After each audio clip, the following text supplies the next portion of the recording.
También quisiera presentarles a nuestro ponente magistral, el doctor Alejandro Guevara Sanginés. Él es investigador nacional nivel 2 del Sistema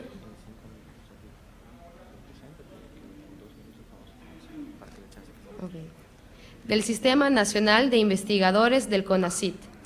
Es doctor en Economía por la Universidad Autónoma de Madrid, maestro en Políticas Públicas por la Universidad de California en Berkeley, maestro en Desarrollo Económico por la Unidad de East Anglia en Norwich y licenciado en Economía por el ITAM.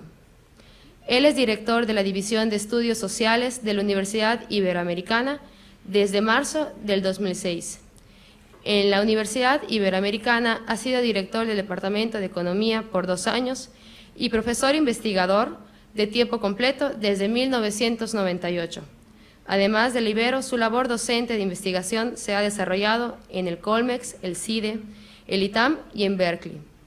Ha sido consultor en temas de política pública en materia de política social y ambiental en Semarnat, en la Comisión de Áreas Naturales Protegidas, la Profepa, el INE, la Sedesol, el Banco Mundial, el BID, la OSD, el PNUD, PENUMA y el WWF, y en el Departamento para el Desarrollo Internacional de la Gran Bretaña.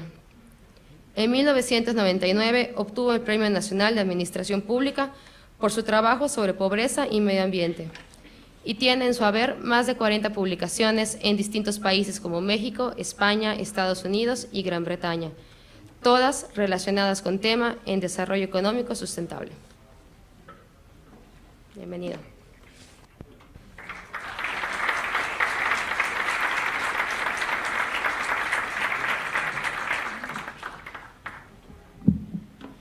Muchas gracias, muy buenos días. Encantado de estar con ustedes esta fría mañana de otoño en Mérida. Quiero empezar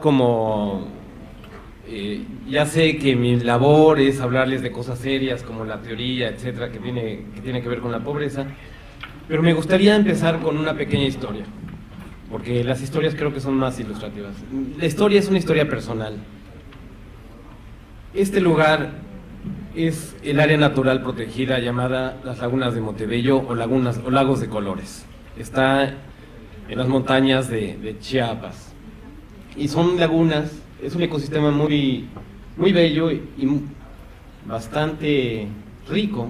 Es el bosque nublado de montaña. Es el hábitat del quetzal y tiene una gran cantidad de biodiversidad y ocupa tan solo el 2% de la superficie del planeta. Y dentro de esta maravilla natural y gran riqueza natural, pues coexiste una gran pobreza material. Hace 30 años me invitaron a ser profesor para alfabetizar a estos niños, y la primera sorpresa que tuve es que cuando llegué a ese salón de clases que tiene piso de tierra y cuyo pizarrón era una tabla de madera pintada de verde, pues me di cuenta que los niños llegaban a clase, muchos con sueño, por sueño de nutrición, con unas barrigas muy grandes que venían de lombrices. Y realmente fue un shock muy fuerte ver cómo a esta riqueza natural tan grande, la tierra donde hay maderas preciosas, lagos, agua en abundancia, hay una gran cantidad de especies, hay una gran pobreza material de parte de la población. Entonces esto fue un poco lo que sembró, ahora sí que mi consciente personal, y me llevó a tratar de estudiar el tema de la pobreza. Y desde hace 30 años pues estoy tratando de estudiar y de entender la pobreza en relación también con los recursos naturales, que son los dos temas que me llaman la atención. Y el día de hoy pues voy a retomar el tema de la pobreza y voy a tratar de reflexionar junto con ustedes algunas de las ideas que más o menos he aprendido, a ver si pueden servir de alguna ayuda a la reflexión posterior del foro. Entonces, en la siguiente presentación voy a comenzar primero con entender un poquito la dinámica de la pobreza extrema. La pobreza extrema,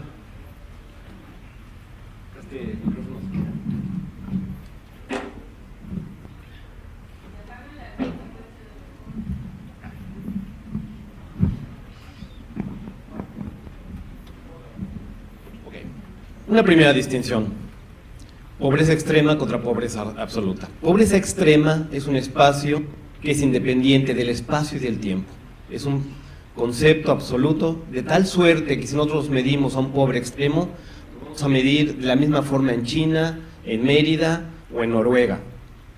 Es un concepto que tiene que ver básicamente con el mínimo indispensable para funcionar adecuadamente como un ser humano, tener un mínimo de calidad de vida. Y normalmente, ese mínimo, el no obtener ese mínimo, el tener la imposibilidad de adquirir de manera permanente, y aquí subrayo la palabra permanente, que tiene que ver mucho con este concepto que está de moda, que es sustentable o sostenible, es decir, su permanencia a lo largo del tiempo. Pobre extremo es el que no puede adquirir de manera permanente un nivel mínimo de bienestar, y ese nivel mínimo de bienestar, desde que existe Coplamar, sabemos que consiste en, para un adulto equivalente, aproximadamente 2.000 kilocalorías y 38 gramos de proteínas. Es lo mínimo que necesita el ser humano adulto para poder funcionar adecuadamente y no estar desnutrido. Está medido por una canasta básica normativa, a la cual llamaremos línea de pobreza. Y este concepto yo lo voy a asociar a lo que se llama la pobreza de consumo. Es decir, una persona que con todo lo que tiene a su disposición, todo el capital humano, su propia persona y todos los tipos de capital que tiene a la mano, no puede adquirir de manera permanente esa canasta. Sin embargo, hay otros conceptos. Pobreza relativa es un concepto que tiene que ver en función del estado de desarrollo de un país, o que tiene que ver con condiciones muy específicas. Por ejemplo, si ustedes en Siberia o en Rusia encuentran un hogar que no tiene calefacción, probablemente es un hogar pobre extremo, porque la calefacción es indispensable para la sobrevivencia. Hay gente que muere de frío ahí. Sin embargo, tener calefacción en Mérida no haría absolutamente ningún sentido, ¿no? Entonces, por eso pobreza relativa es algo que está en función del estado de desarrollo de particular, ¿no? Pobreza extrema es un concepto absoluto, como dijimos, y sin variar en el tiempo y en el espacio. Ok. ¿A qué se debe que alguien, una persona, una familia esté en la pobreza extrema? Se debe básicamente, o decir de alguna manera que alguien es pobre porque le faltan alimentos o le falta ingreso, es una tautología. Lo interesante es saber cuáles son las causas de esto. Pues básicamente es porque hay una carencia de habilidades y oportunidades. Y esto nos remite a las dos grandes escuelas que nos explican cómo es que genera ingresos una persona. Es digamos, la escuela que nos dice que es a base de la herencia que he recibido, herencia genética o herencia material. Esto es una teoría que viene de la escuela de Cambridge, Inglaterra, donde el principal exponente es James Smith, Premio Nobel de Economía, y básicamente dice, bueno, podemos explicar el nivel de ingreso y el nivel de desarrollo de una persona en una familia básicamente por sus antecedentes. Otra teoría diría, la pobreza tiene que ver, o la capacidad de generación de ingresos tiene que ver con la voluntad del ser humano, con las habilidades, pero sobre todo con el esfuerzo que haga. En realidad sabemos que es una combinación de ambas, ¿sí? Entonces, la imposibilidad de adquirir esa canasta de manera permanente tiene que ver porque falten habilidades y oportunidades. Y esa falta de habilidades y oportunidades, ese bajo estatus nutricional que está generado por no consumir una dieta adecuada, nos lleva a un bajo estatus nutricional que a su vez nos lleva a ser vulnerables. Vulnerables en el sentido que somos más propensos a enfermar, a morir, y en términos de oportunidades a tener carencia de educación. Educación que viene por un incentivo familiar a que los niños vayan a la escuela, o bien porque no haya una oferta suficiente educativa, capacitación y movilidad, aversión al riesgo, y oportunidades educacionales y laborales. Los economistas son un poco simplones y dicen, bueno, en realidad lo que falta es capital total. ¿Y qué es capital total? Capital total es la sumatoria de distintas facetas de lo que es el capital. Empezaríamos por el capital físico. El capital físico sería las herramientas y las máquinas que nos ayudan a transformar las materias primas para lograr bienes y servicios que elevan la calidad de vida de la gente. Pero también tenemos el capital financiero. A veces podremos tener las intenciones y los mejores proyectos en mente, pero necesitamos un semilla para lograr adquirir esas máquinas y herramientas para lograrlo. También se necesita capital humano, que consiste en la persona, su cuerpo, su salud y su intelecto y lo que ha acumulado de habilidades. el capital social, que es un término muy, muy interesante. De hecho, el premio Nobel de Economía se lo dieron hace 3 años a una no economista, una politóloga por primera vez, por ver cómo en México, ejemplos en México de lo que ha sido el capital social en términos de cuidar los recursos naturales. El capital social es un término acuñado por un sociólogo, Putnam, en el cual se refiere a un fenómeno muy interesante. Observan a lo largo del mundo, siempre hay diferencias regionales. Si ven en México hay un norte rico y un sur rezagado.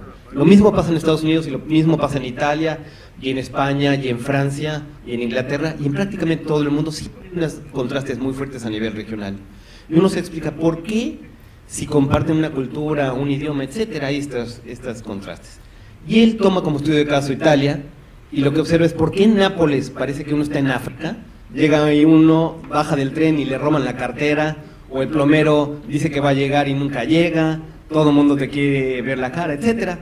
Y uno se va a Milano o a Torino y las cosas funcionan como relojito, como si uno estuviera en Suiza, ¿no? Y es Italia. Y él lo que dice, bueno, lo que pasa es que en el norte hay mucho capital social, que es el conjunto de confianza, de reglas de entendimiento y de la capacidad de sancionar las reglas, que hace que florezca la actividad económica en general. Y eso es muy importante cuando hay bienes de propiedad colectiva, o cuando hay propiedad colectiva, y eso es muy importante y fundamental para un país como el nuestro, en donde hay una gran de ejidos y comunidades y ciertas propiedades colectivas. Ok, y por último, el capital natural, los recursos humanos, los recursos naturales. El axioma de sustentabilidad, ahora que está de moda la palabra sustentabilidad, nos diría que una generación debe heredar a la siguiente generación la misma cantidad de capital total per cápita, por lo menos. El axioma fuerte, lo que diría es, debe heredar a la siguiente generación la misma cantidad de capital total per cápita, sin rebasar los niveles críticos de capital natural. Y parte del problema de este planeta, como lo platicamos ayer en la UADY, es que ya desde 1952 estamos viendo síntomas de que el crecimiento económico o industrial per se no es suficiente para lograr desarrollo, porque el crecimiento económico puede traer aparejado la degradación ambiental, que en un extremo puede llevar aparejado la muerte de las personas por contaminación o por una baja calidad de vida, por daños a la salud. Entonces la idea es estar en la línea del desarrollo sustentable a través del axioma de sustentabilidad fuerte, es decir, que esto permanezca a lo largo del tiempo. Ok, hasta el momento todo muy bien. Entonces, pobre es alguien que, dado todo el conjunto de distintos capitales, no es con los que cuenta, no es capaz de adquirir una canasta básica para sobrevivir y funcionar adecuadamente. Okay. Hasta ahí sería lo que llamaríamos una pobreza de consumo. Más adelante, por ahí de los 80s, 90s, Amartya Sen, otro premio Nobel de Economía, un señor que venía de la India, filósofo y físico, nos dice, bueno, decir que un pobre es pobre porque no le alcanza no nos ayuda mucho. Realmente lo que hay que entender es que alguien es pobre porque tiene un conjunto insuficiente de derechos, tiene incapacidad de articular sus demandas. Por consiguiente, un pobre es pobre, entre otras cosas, no porque sea pobre de consumo, sino porque es pobre de poder, ¿sí? Y lo voy a tratar de ilustrar esto con numeritos. Es decir, además de estos capitales, hay que sumar el capital político. Dicho de otra manera, la Constitución de los Estados Unidos mexicanos dice que todo mexicano tiene derecho a trabajo, techo, una serie de acceso a la educación, etcétera. Pero como bien sabemos, la ley no prefigura la realidad o no configura la realidad. Hay un conjunto de compatriotas en este país que, por más que haya habido revolución, no les ha hecho justicia. Y este núcleo duro de pobreza extrema se refiere a esto, a este conjunto de personas que no han podido articular sus demandas de tal suerte que tengan un piso mínimo de desarrollo. ¿Okay? Bueno, obviamente hay un círculo vicioso. Si yo no tengo la capacidad de adquirir una canasta mínima de nutrición, estoy desnutrido, por más que vaya, pienso en mis alumnitos, por más que vaya a la escuela, que tenga un buen profesor, etcétera, pues si estoy desnutrido, mi capacidad cognitiva, mi capacidad de aprender no va a ser suficiente para superar este círculo vicioso. Ok. Bueno, Les prometo que es la única ecuación que voy a poner aquí, pero... Desde 1984, en la revista Econométrica, que es una de las revistas más prestigiadas en el ámbito de la economía, un grupo de investigadores, Foster, Greer y Thorbecke, de la Universidad de Cornell, mostraron un índice de pobreza que tiene una serie de características muy específicas y con muchas ventajas. Es la familia de índice de pobrezas alfa, o también conocidos como FGT. Y es un índice que es relativamente intuitivo, es intuitivo pero interesante. Miren, este índice de pobreza, subíndice alfa, donde alfa le voy a llamar la aversión social a la pobreza, y que voy a jugar un poco con él. ¿En qué se basa? Se basa en que vamos a clasificar como pobre, dada una línea de pobreza, a todo aquel hogar o persona cuyo ingreso no sea suficiente para alcanzar esa línea de pobreza. Entonces, tomemos por ejemplo el hogar I. El hogar I tiene tanto de ingreso, digamos 50 pesos, y le faltarían otros 50 pesos para lograr alcanzar la línea de pobreza, que sea de 100 pesos. ¿Sí? Esa diferencia se va a llamar brecha, que es, digamos, Z menos YI. Eso es la brecha de pobreza. G es la letra, es gap en inglés, ¿no? Y la brecha la vamos a estandarizar, es decir, si me faltan 50 pesos y lo voy a dividir entre los 100 pesos de la línea de pobreza para tenerlo en términos relativos. ¿Sí? Cuando el indicador alfa es igual a 0, toda esta ecuación se colapsa a una expresión que es Q entre N. Si la sumatoria de I igual a Q entre N y sumamos puros números elevados a la 0, pues nos va a dar Q. ¿Sí? Porque cualquier número elevado a la 0 es 1. Entonces, Q veces 1 es Q. Q entre N nos daría una dimensión de la pobreza que es útil. Es un indicador útil porque es muy sintético. Es el porcentaje de pobres. Vamos a llamarle la extensión de la pobreza. Básicamente es un cociente en donde tenemos Q, el número de pobres, entre N, el número de población. ¿Sí? Este indicador es útil, pero permítanme ejemplificar una población, dos poblaciones con el mismo número de habitantes, solo que en uno la brecha sería, déjenme dibujarlos, imagínenselo, ¿sí? Por favor, la brecha sería, sigan esta línea verde, así, llegaría hasta acá, ¿no?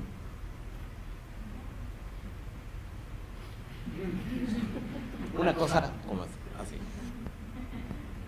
Fíjense que estas dos poblaciones, la que tiene la brecha naranja y la que tiene la brecha verde en su imaginación, tienen el mismo porcentaje de pobres, tienen la misma extensión de la pobreza, pero cualitativamente su situación es distinta.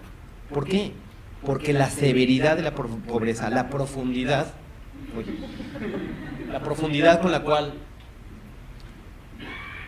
la distancia hacia esta canasta básica es mayor en la naranja que en la verde. Entonces necesitamos que esta fórmula nos dé un parámetro para que capte eso. Si ustedes en esta fórmula elevan alfa, lo convierten en 1, lo que van a tener es la sumatoria de esas brechas estandarizada. De hecho, la parte anaranjada sería la cantidad de presupuesto o de dinero necesario para erradicar la pobreza en ese pueblo. ¿Sí? Ahora, sí creo que es más o menos intuitivo entender que este hogar es muy distinto a este hogar. ¿Sí? Entonces, si tenemos de nuevo dos poblaciones con el mismo número de habitantes, con la misma cantidad de dinero necesario para sacarlos de la pobreza, solo que una distribución sea, vuelven a seleccionar, la línea verde sería así, contra la línea naranja, es decir, tenemos la misma área, solo que en la distribución de la línea verde, todos los pobres tienen más o menos el mismo ingreso. Debemos tener un indicador de pobreza que reconozca que estos hogares están en una situación tan extrema que están a punto de morir. Si estás muy alejado de la línea de pobreza, estás ingiriendo demasiado poco alimento y por lo tanto tu situación de vulnerabilidad es extrema. Entonces, cuando elevamos este indicador al cuadrado, lo que hace es ponderar mucho más las brechas de los extremadamente pobres que los de no pobres. ¿Okay? Entonces, ¿qué otras virtudes tiene este indicador? Una virtud muy interesante es que es un indicador que es desagregable aditivamente. Es decir, si yo quiero calcular la pobreza de México, la puedo calcular como el promedio ponderado de la pobreza de cada uno de los estados de la República, donde NJ entre N sería la población, digamos, de Yucatán, entre la población de México, y sumamos todos los estados. Esto es muy interesante y muy bueno. ¿Por qué? Porque nos permite construir mapas de pobreza, lo cual es muy útil para la intervención de política pública. Y luego, puedo yo jugar un poco con esta expresión para encontrar la contribución porcentual de cada uno de los estados a la pobreza nacional. Y puedo hacer cualquier tipo de clasificación, y esto es muy útil para hacer investigación. Por ejemplo, la pobreza de Yucatán va a ser la suma ponderada de todos los municipios de Yucatán, o la pobreza de los hogares, de todos los hogares de México, es la pobreza ponderada de los hogares cuyo jefe de familia es una mujer o es un hombre, o el área rural y el área urbana. Y esto nos permite identificar claramente cuáles son los grupos que requieren mayor atención. Okay. Otra reflexión importante. Como ustedes saben, Coneval nos ha propuesto 3 líneas distintas de pobreza. La línea de pobreza extrema, como ya les decía yo, es una línea invariable en el tiempo y en el espacio. Y esto es muy útil porque queremos ver la evolución en cómo combatimos la pobreza, es decir, en cómo reducimos la pobreza. Y tenemos que tener un indicador que sea fijo para poder hacer esas comparaciones. Ahora, ¿qué es lo que nos recomienda Barryfield? Nos recomienda, tienes que fijar la línea de pobreza de tal suerte que no te quede duda de aquel que clasificaste como pobre sea pobre. ¿Por qué? Porque si fijas la línea de pobreza demasiado alto, es decir, hasta QN, y tienes recursos escasos y no tienes la capacidad de focalizar, identificar bien quiénes son pobres, corres el riesgo de darle la ayuda a aquellos que no lo necesitan tanto y a aquellos que están en una situación desesperada no recibir ayuda. El dinero es escaso y se puede ir probablemente a quien no lo necesite más. Es más, hay una cuestión perversa. Si ustedes utilizan el porcentaje de pobres como medida y quieren minimizar el porcentaje de pobres y solo toman eso como medida, les conviene gastar su dinero aquí. Es lo más barato.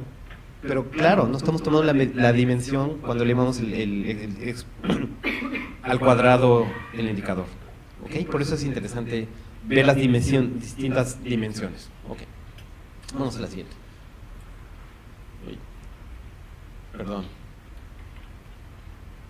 Ok, yo les decía, quiero ilustrar con la zona metropolitana de Mérida lo que yo les decía. Tomemos, por ejemplo, Juncal y Canacín. Tienen un mismo porcentaje de población en pobreza moderada. Sin embargo, si calculamos ese porcentaje para pobreza extrema, nos damos cuenta que es casi el doble en Canacín que en Juncal. Si repartiéramos el presupuesto dándoles la misma cantidad a Juncal y a Canacín, estaríamos cometiendo el error de decir, bueno, vamos a dar este dinero en función de la pobreza moderada, cuando en realidad, si nos interesa abatir sobre todo los que estén en una situación desesperada, tendremos que darle más a Canacín para ese fin, siempre cuando haya una buena identificación de quiénes son esos hogares. ¿Okay? ¿Qué otra cosa resalta de esto? Básicamente que ustedes, como el indicador de pobreza para la zona metropolitana, en este caso estaría construido con una ponderación poblacional, pues obviamente pues Mérida va a salir como que contribuir con muchísimo la pobreza en la zona metropolitana. Les voy a enseñar este mapa más adelante.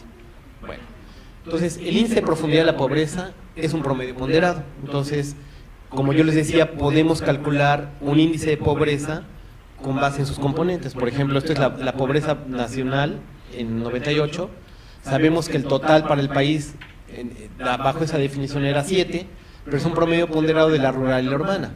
La rural es mucho más profunda, pero como hay mucho menos población, contribuye menos. Este promedio es el promedio ponderado por estas poblaciones. Entre 20 y 3 tiene que estar.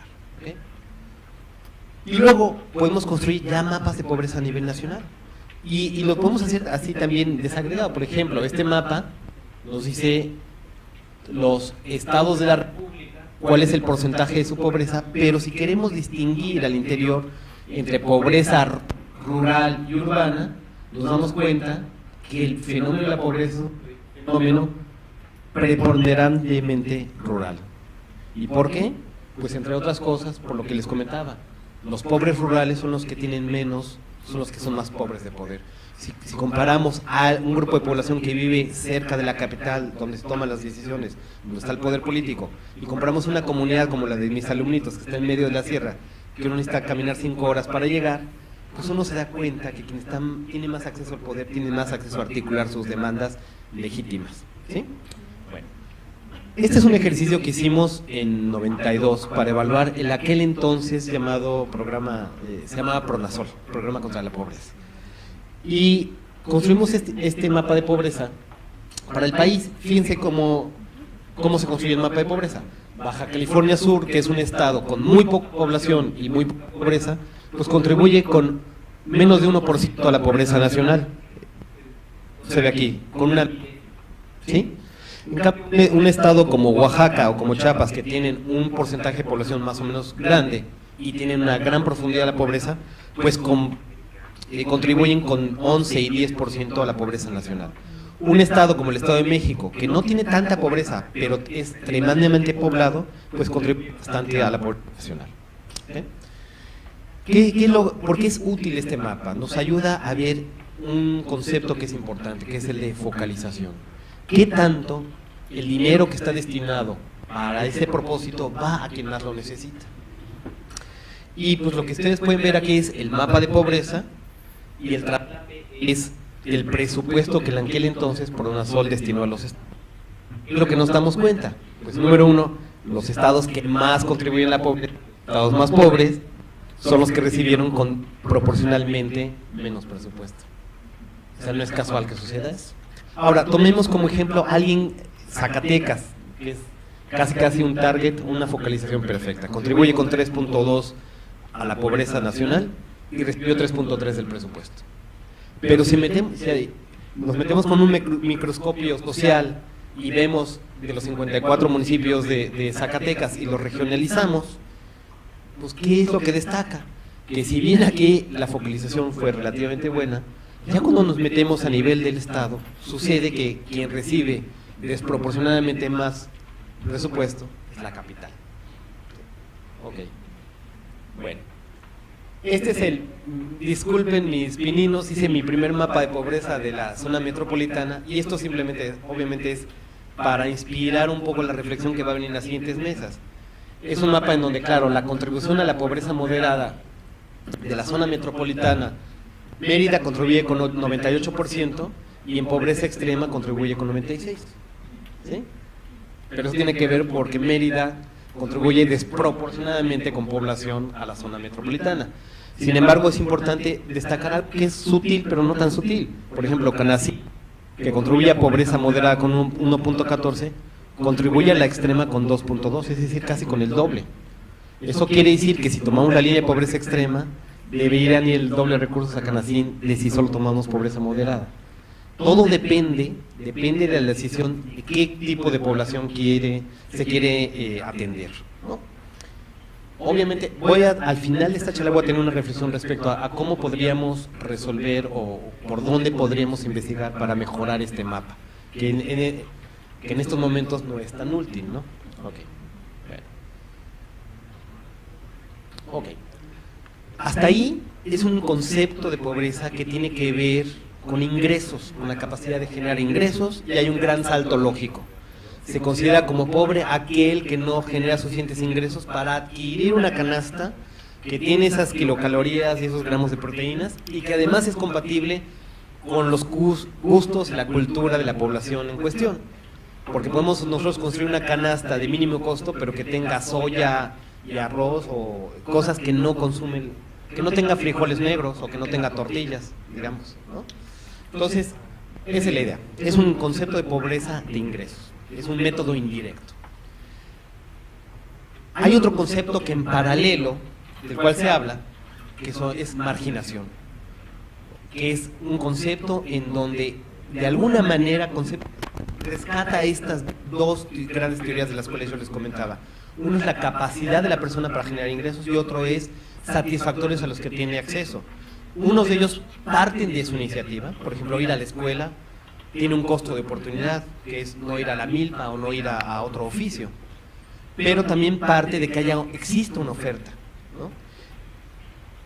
El Coneval, el Comité de Medición de la Pobreza, ha evolucionado a tener una visión indirecta, solamente pobreza e ingresos, a combinar la visión indirecta con la directa a través de indicadores o carencias de derechos sociales. Y esos derechos sociales los agrupa en educación, salud, seguridad social, vivienda, servicios básicos y alimentación.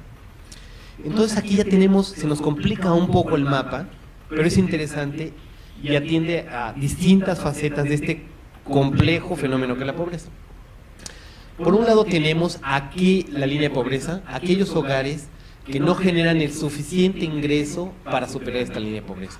Eso se van a llamar población pobre. Y luego tenemos aquellos hogares o personas que por lo menos tienen una carencia a lo largo de este vector de dimensiones. El que tenga más de una carencia ya es considerado como vulnerable. Entonces, tenemos un cuadrante ahí, los que no tienen ni una sola rezago o carencia y que además tienen suficiente ingreso para adquirir esa canasta. Esos van a ser la población no pobre y no vulnerable. Nuestra aspiración, nuestra meta, es que ese rectángulo se convierta todo en verde, ¿no? Okay. Por otro lado tenemos los vulnerables por carencia social, es decir, personas que aún teniendo el ingreso suficiente, pues les falta o educación o drenaje, otras dimensiones de la calidad de vida de las personas que es importantísima, ¿no? Es esta zona. Y luego tenemos la población pobre, que a los vulnerables pone ingreso, que son, aún no teniendo ningún rezago social, no generan suficiente ingreso para tener esa canasta de satisfactores básicos que se pueden adquirir a nivel privado. Y por último, el peor de los mundos, alguien que tiene carencias, rezagos y además no tiene ingreso. ¿Cómo se mide? Además, podemos hacer la distinción entre pobres moderados y pobres extremos también. Coneval ha definido que si tienes 3 o más carencias y además estás debajo de una línea básica alimentaria, vas a ser considerado como pobre. ¿Okay? Bueno,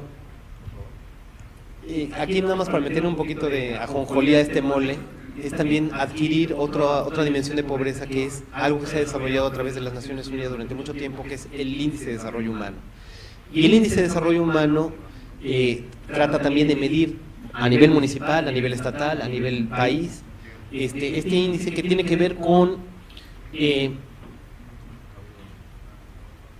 ha evolucionado desde tener indicadores como esperanza de vida, alfabetismo y PIB per cápita, a concepción de desarrollo humano sustentable, en donde se tome en cuenta la libertad, la equidad, la sustentabilidad y las capacidades individuales, es decir, un individuo que tenga suficiente capital total para tener la libertad y las oportunidades de elección de derechos. Y ha evolucionado. Antes, fíjense cómo era un índice, era un promedio simple, 3 indicadores, uno de salud, uno de educación y uno de ingresos, dividido entre 3. Y esa concepción ha cambiado a tener compleja, es decir, una media geométrica. ¿Cuál es la implicación de la media geométrica?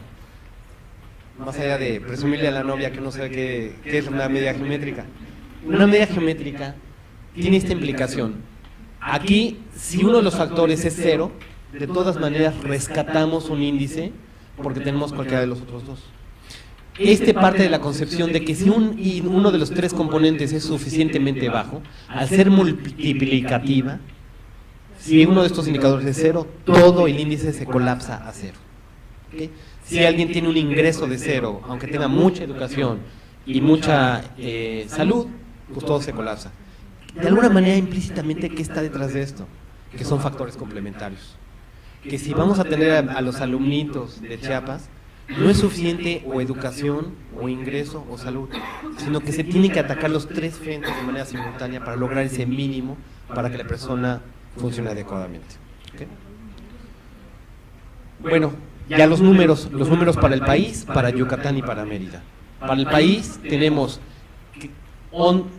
afortunadamente 20 millones de mexicanos que no son pobres y no vulnerables, que son 21.8. Estos son cifras para 2010, es lo más actualizado que tenemos. Luego tenemos gente que tiene suficiente ingreso, pero que tiene algún tipo de estas carencias, o no tiene drenaje, no tiene agua potable, no tiene electricidad. Son más o menos 32.3 millones. Y luego tenemos el núcleo duro de pobreza, que es una cifra muy grande, 11 millones de mexicanos que tienen 3 o más carencias y están por debajo de la línea extrema de pobreza alimentaria. ¿Okay? Bueno, ¿cómo son las cifras para Yucatán? Muy parecidas a México. De hecho, Yucatán es como un estado promedio de lo que representa el país. 19% de no pobre y no vulnerable, 26% de vulnerables por carencia social, pero donde sí cambia Yucatán con respecto al país es que esta cifra para el país era 10% y para Yucatán la pobreza extrema es 12%. Entonces quiere decir que hay un tema de desigualdad me imagino que va correlacionada con grupos indígenas o grupos aislados, el por qué hay más pobres extremos en promedio en Yucatán que en el país, siendo que todo el fenómeno es parecido. Y como yo les decía, la pobreza es preponderantemente un fenómeno rural, pues Mérida está mucho mejor en esos indicadores, pues porque es una zona urbana, hay acumulación de capital, hay oportunidades, hay recursos, pues no pobre y no vulnerables 30%, vulnerables solo por carencia social 28%, de tal manera que si ustedes suman esto es 58%. ¿No? Pobres extremos en Mérida, 4%. Pero menos que en el resto del promedio del país, del estado. Esa es la zona metropolitana de Mérida. Aquí de hecho me voy a ir un poquito más rápido porque pues, no les voy a hablar de Chile San Clemente, ya que ustedes saben mejor de Mérida que yo.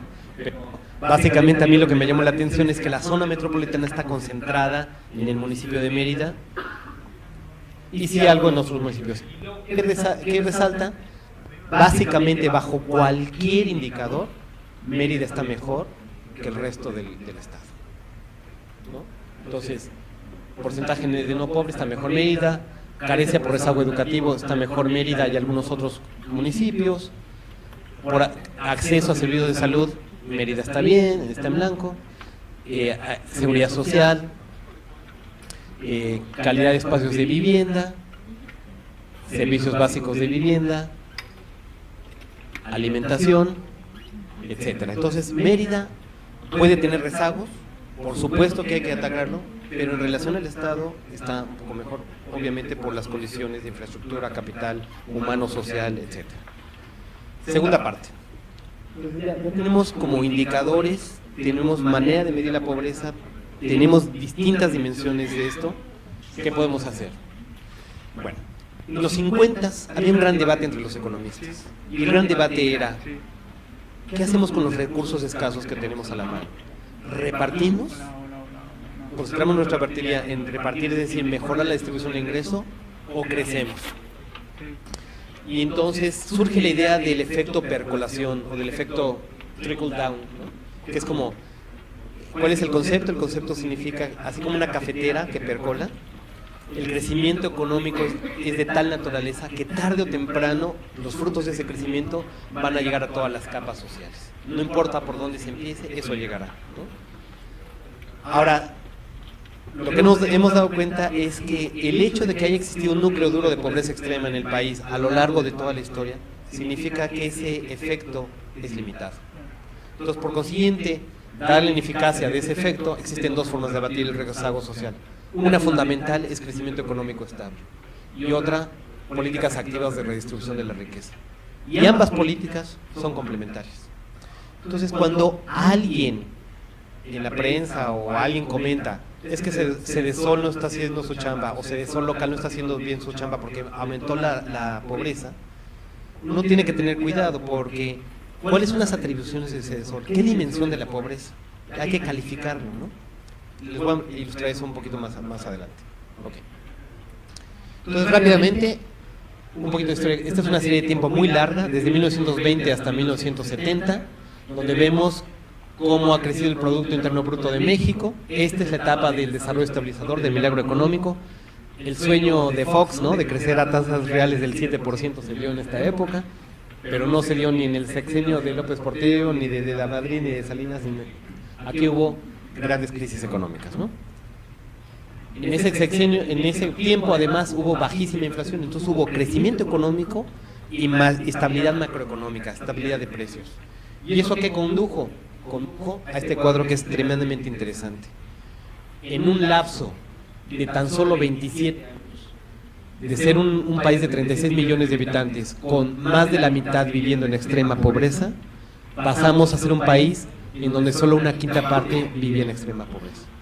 Es decir, fíjense cómo en estos años de altas tasas de crecimiento económico, el abatimiento en la pobreza extrema es fenomenal, ¿no? Pasamos de 56, se redujo a 39 en 10 años, se redujo en 29 en tan solo 7 años, se redujo en 19 en tan solo 4 años, que es la época del boom petrolero, y más o menos está en 21.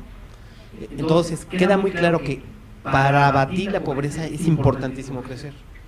La otra manera de leer este cuadro es que, pues sí, ha habido un crecimiento extraordinario en este periodo, y sin embargo hay un núcleo duro de alrededor de 20 millones de mexicanos que nunca han podido salir de ese círculo vicioso. Por consiguiente, es importante crecer, pero es importante atender esos grupos que no pueden subirse al carro del crecimiento. Compartir los costos de inversión. Por supuesto que la gente pobre está deseosa de mejorar su condición, su calidad de vida. No tiene recursos, pero tiene su capital humano, tiene su propio esfuerzo, y eso sería muy útil. Y eso ilustra un poquito lo que yo les decía en términos de pobreza. Obviamente, si nosotros vemos el cambio en el número de personas en pobreza en el periodo 2008-2010, es el periodo inmediatamente después de la gran crisis económica de Estados Unidos que nos pegó a nosotros. Y en ese periodo hubo estancamiento económico. ¿Y eso en qué se ve reflejado? Que la pobreza de ingresos aumentó en 3.2%. Ahora, atribuirle a Cedesol que no se hizo su chamba porque aumentó la pobreza sería un poco injusto. Lo que sí podemos ver es que hay otras dimensiones de la pobreza que a lo mejor no en este momento de coyuntura de crisis, pero que más adelante puede ser importante como complementariedad cuando vengan tiempos de mejores condiciones económicas. Por ejemplo, se redujo el rezago educativo 0.8%, el acceso a servicios de salud 9%, el acceso a seguridad social 2.9%, calidad y espacios de vivienda 2.3%, acceso a servicios básicos de vivienda, y el acceso a la alimentación rezago. Probablemente cuando se recupere la economía, ya se está recuperando la economía, pues vamos a ver que estos indicadores van a ser incluso negativos. Pero ya tenemos como una infraestructura, acceso a ciertos servicios básicos que nos van a ayudar a tener mejor calidad de vida. No sé si quedó más o menos clara la distinción. Ok.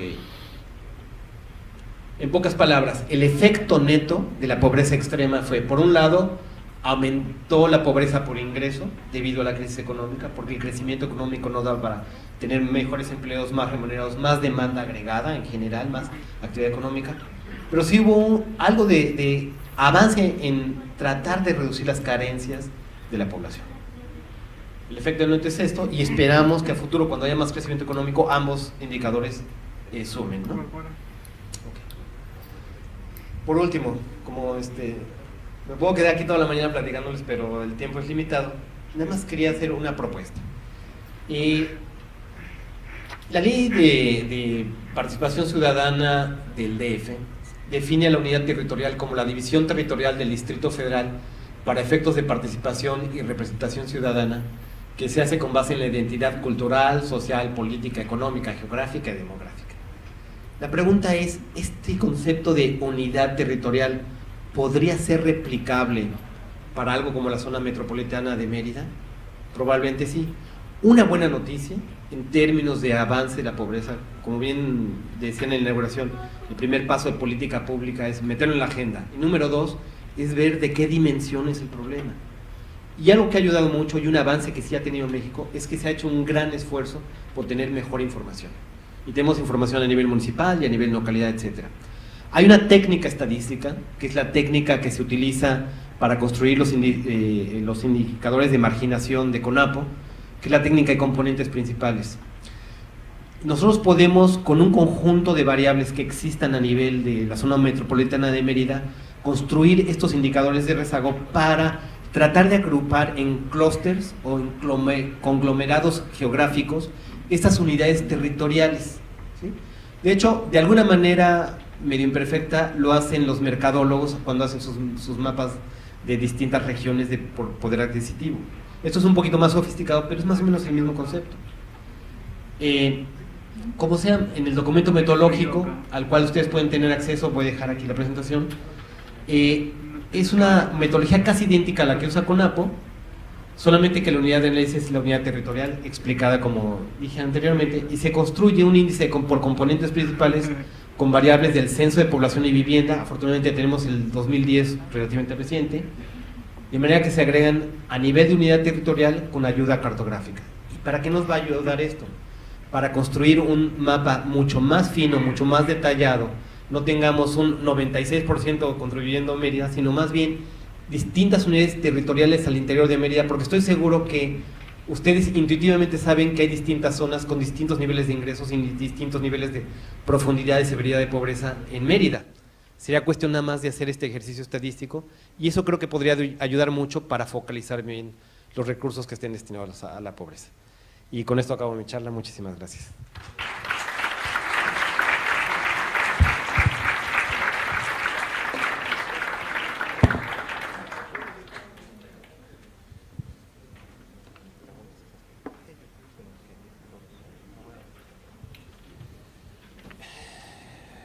Buenos días. Si alguien tiene preguntas, algún comentario, tenemos unos 5 minutos para hacerlos. Aquí alguien del staff me puede ayudar con el micrófono. María José. Bueno, doctor, inclusive aprovechando que yo ya tengo un micrófono, quiero también hacerle una pregunta. Muy interesante, felicitarlo por la exposición. Sentí un poco que nos enfocamos en pobreza extrema, ¿no? Entonces, una inquietud que algunos de los colegas aquí en el observatorio estamos teniendo es acerca también de pobreza moderada y también considerar población vulnerable, el concepto de población vulnerable como aquella población que se encuentra en riesgo de convertirse en pobre y no necesariamente aquella que es considerada vulnerable porque tiene algunas de las déficits de algunas de estas necesidades básicas.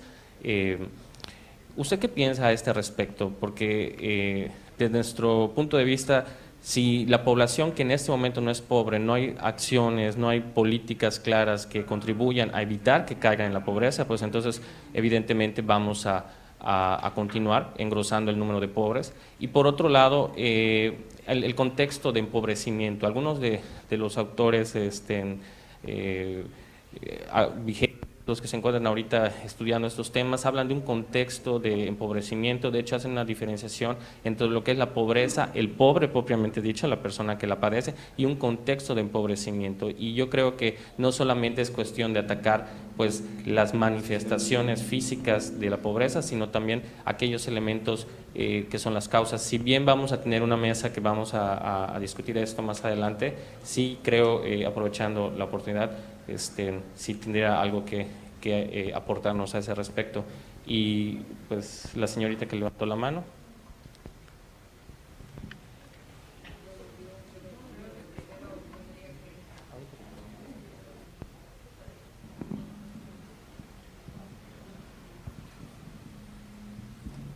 Aló, ahora sí. Bueno, no sé si quiere contestar y comento. Bueno, primero, pues gracias por esta charla. Nos da oportunidad para discutir también un poco sobre nuestras percepciones. Comenzamos con esta visión teórica, ¿no? Y bastante clara, y pues nos abre también un poquito más la mente, ¿no? Para poder leer o interpretar la pobreza en nuestra localidad. Pero mi pregunta es, esta es una perspectiva de alguna manera aérea, ¿no? Es la pobreza vista desde una perspectiva académica, pero ¿se sabe algo? ¿Se tiene información? ¿Hay teorías que hablen sobre la pobreza desde la percepción de los pobres? O sea, la participación, el capital humano es algo que está, pues está ahí, ellos están actuando, pero no tienen muchas veces el apoyo, no tienen ese poder. Entonces, aquí estamos en un foro y no hay un pobre, digamos, ¿no? Con el micrófono diciendo, esto nos está pasando. Entonces, mi pregunta es, con su experiencia, ¿conoce alguna teoría o algo que motive la participación de los pobres y que les dé voz? Bueno, voy a tratar de contestar las dos. No solamente hay teorías, de lo que se llama en la literatura empoderamiento, y de hecho parte de una política muy exitosa que es, seguramente han escuchado ustedes, que es el Grameen Bank, que es un banco que presta a los pobres, y no solamente a los pobres, a las pobres y en grupos de pobres, en Bangladesh, que ha sido muy exitoso, son microcréditos, que es justamente darles voz a los que no tienen voz. Digamos, hay una perspectiva teórica de por qué sucede eso, y es muy interesante el libro. De hecho, le dieron el Premio Nobel de la Paz a Yunus, que es el creador de esto. Y hay muchas perspectivas teóricas, y justamente tu situación de pobreza te limita a articular tus demandas y expresar tu voz, porque estás aislado, porque eres pobre, porque no tienes capital, porque te sientes marginado por una percepción, ¿no?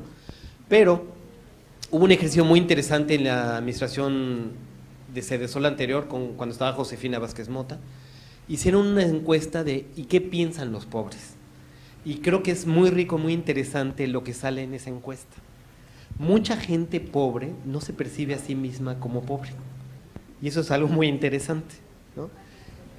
Porque, entre otras cosas, el ser humano, ahora que estamos en la frontera del conocimiento de economía y estamos como que siendo un poquito más interdisciplinarios, los psicólogos lo que nos dicen es que el ser humano toma sus decisiones no de manera absoluta, sino de manera relativa. Déjame decirte un ejemplo. En la África del apartheid, la calidad de vida de los negros era mucho más alta que del África subsahariana, de todo el resto del continente. Y sin embargo, probablemente los negros del apartheid se sentían mucho más pobres que los del resto de África. ¿Por qué? Porque es un concepto de situación de pobreza relativa contextual. Uno se compara con el vecino, o con el que tiene, o con el prójimo. Entonces es un elemento interesante a tomar en cuenta. Sin embargo, yo creo que vale la pena sí distinguir el concepto de pobreza extrema en el sentido de es obligación del Estado no permitir que ningún mexicano se muera de hambre, no permitir que ningún mexicano tenga anemia. Ese tipo de pobreza extrema que es a nivel absoluto debe atacarse, aunque uno piense que es asistencial, ¿no? Hay servicios básicos de alimentación, salud y educación que todo el mundo debe proveer. Ya una segunda etapa, una segunda fase, una segunda derivada es, teniendo un piso básico de satisfactorios y satisfechos, ya es cuestión de la voluntad y de otro tipo de políticas efectivamente que la gente se incorpore para que por su propio esfuerzo genere esos ingresos. Y en ello concurren la política social con la política económica en general, el de dar las condiciones.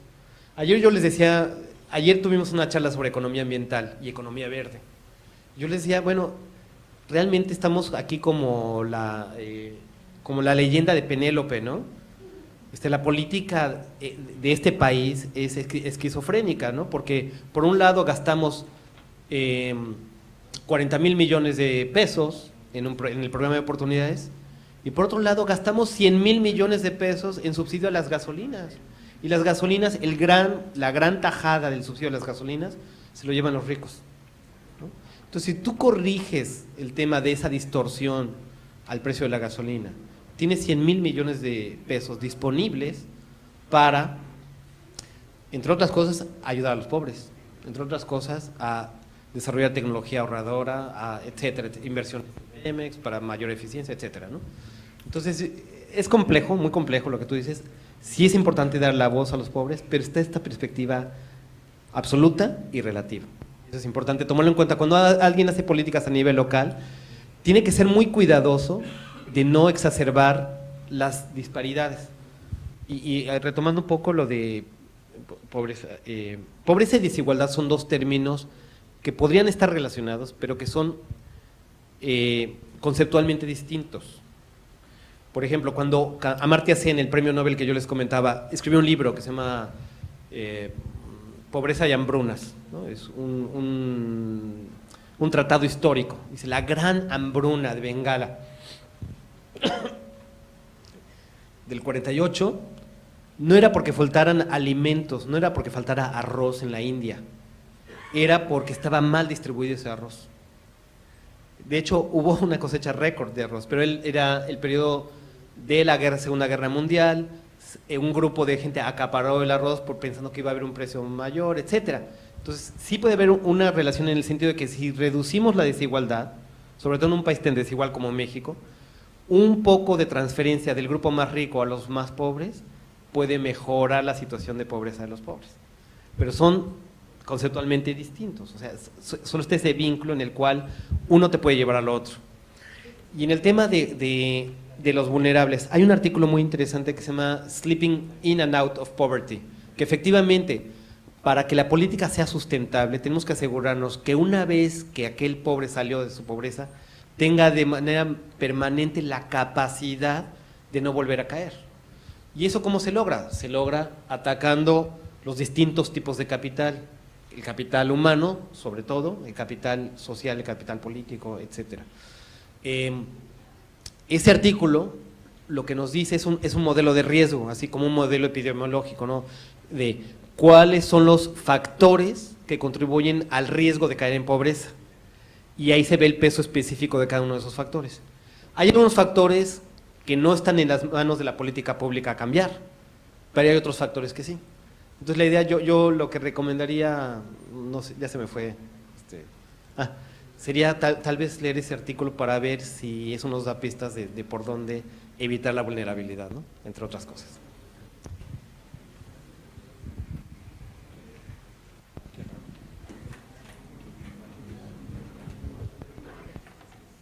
Gracias. Gracias, doctor.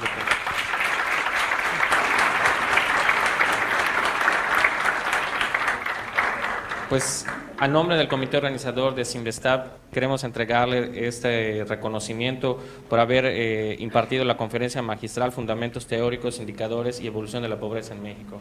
Muchas gracias, doctor.